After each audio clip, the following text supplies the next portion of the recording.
Je ne sais pas si c'est le cas pour vous, mais lorsque je me suis lancé dans l'investissement immobilier, il y a beaucoup de personnes qui m'ont fortement déconseillé de le faire en me disant surtout Rodolphe, n'investis pas dans l'immobilier locatif.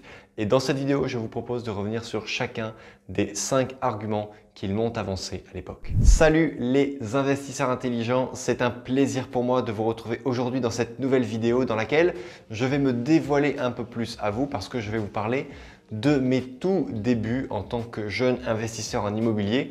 Et au tout début, peut-être comme vous, j'ai commencé à en parler à mon entourage et mon entourage m'a fortement déconseillé d'investir dans l'immobilier pour différents arguments.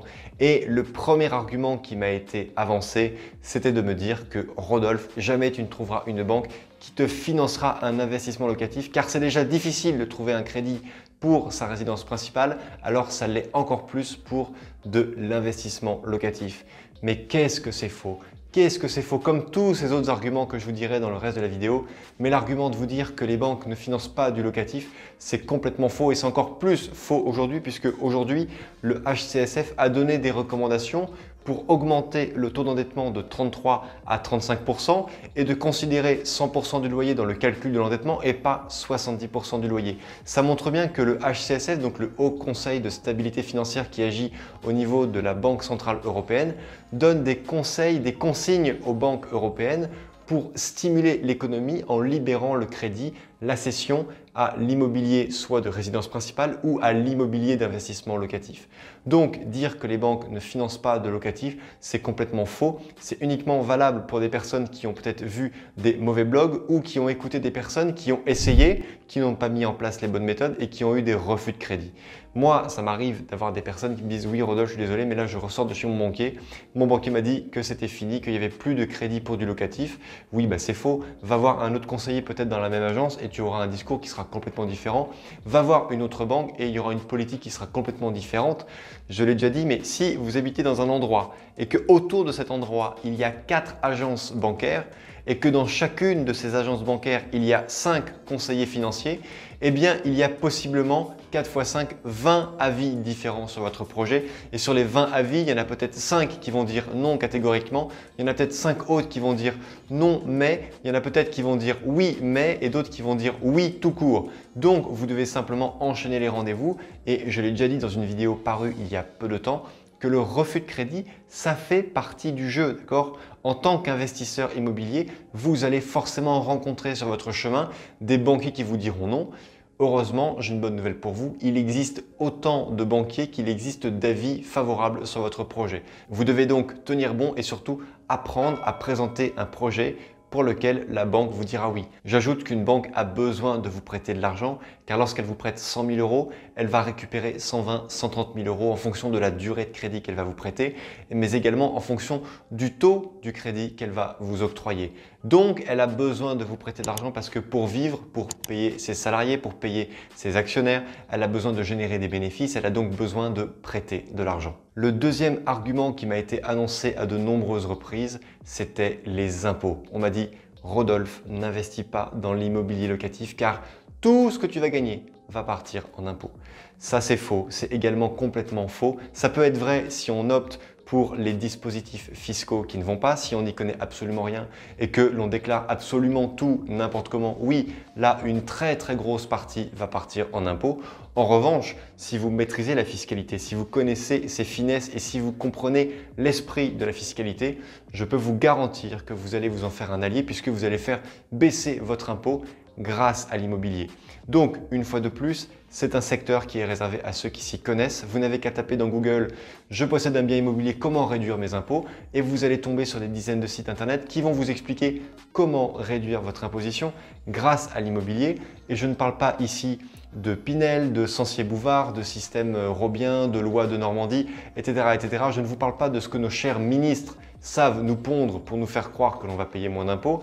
Je vous parle de faits réels, notamment par le déficit foncier. Mais ça, ce sera l'occasion de faire une autre vidéo sur ce sujet qui est un sujet à lui tout seul. Le troisième argument qui est très largement avancé lorsqu'on parle d'immobilier locatif, c'est de vous dire que les locataires ne payent pas leur loyer. Moi, je suis désolé, mais j'ai été longtemps dans ma vie locataire. J'ai toujours payé rubis sur ongle mon loyer. J'ai plein de gens dans ma famille qui sont toujours locataires, qui n'ont jamais présenté un seul retard de paiement. J'ai des amis qui sont également locataires et qui payent parfaitement leur loyer. Mais qui sont ces gens? Alors, s'il y a tant de gens qui ne payent pas leur loyer, mais alors où sont-ils?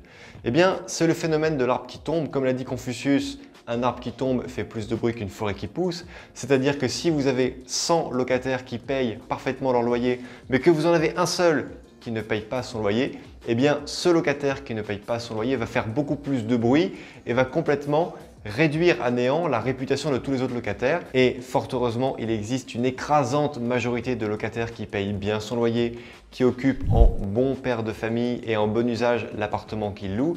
Donc dire que les locataires ne payent pas, ça concerne 2 ou 3% des locataires ou des locations, sachant que sur ces 2 ou 3%, il n'y en a qu'une infime partie qui va au tribunal parce que souvent le locataire, lorsqu'il dit écoutez, je ne peux pas payer, soit il s'en va, soit il annonce à son propriétaire qu'il traverse une mauvaise passe et qu'il va payer plus tard son loyer, mais il y a des arrangements à trouver. Et comme je l'ai déjà dit dans une précédente vidéo, vous devez immédiatement entamer le dialogue, mais ne pas non plus perdre de temps avec les procédures, car si vous êtes dans le cas d'un locataire mauvais payeur, eh bien la loi va être plus pour lui que pour vous, le bailleur. Vous devez donc prendre toutes vos précautions et ne pas perdre de temps. Quatrième argument, c'est de dire que l'immobilier est réservé aux riches. Je ne sais pas vous, mais moi, lorsque j'ai commencé en immobilier, j'avais un CDI avec un salaire net de 1 680 € net par mois, avec un 13e mois le jour où j'atteignais les objectifs que l'on me donnait. Et j'avais 6 000 € sur un livret d'épargne que j'avais eu suite à un héritage dans ma famille, un arrière-grand-père qui avait laissé à chacun de ses petits-enfants cette somme-là. J'avais donc ça, un salaire fixe, un loyer à payer, j'avais des charges comme tout le monde et cela ne m'a pas empêché de faire mon premier investissement immobilier qui consistait en l'achat d'un immeuble de rapport pour un montant de 260 000 € à côté de Toulon et qui reste aujourd'hui un de mes investissements les plus rentables. Donc, c'était possible. Lorsque je l'ai fait et que je l'ai raconté à des amis, les gens ne m'ont pas cru. J'ai dû leur montrer les actes de propriété, les crédits que j'avais faits, etc.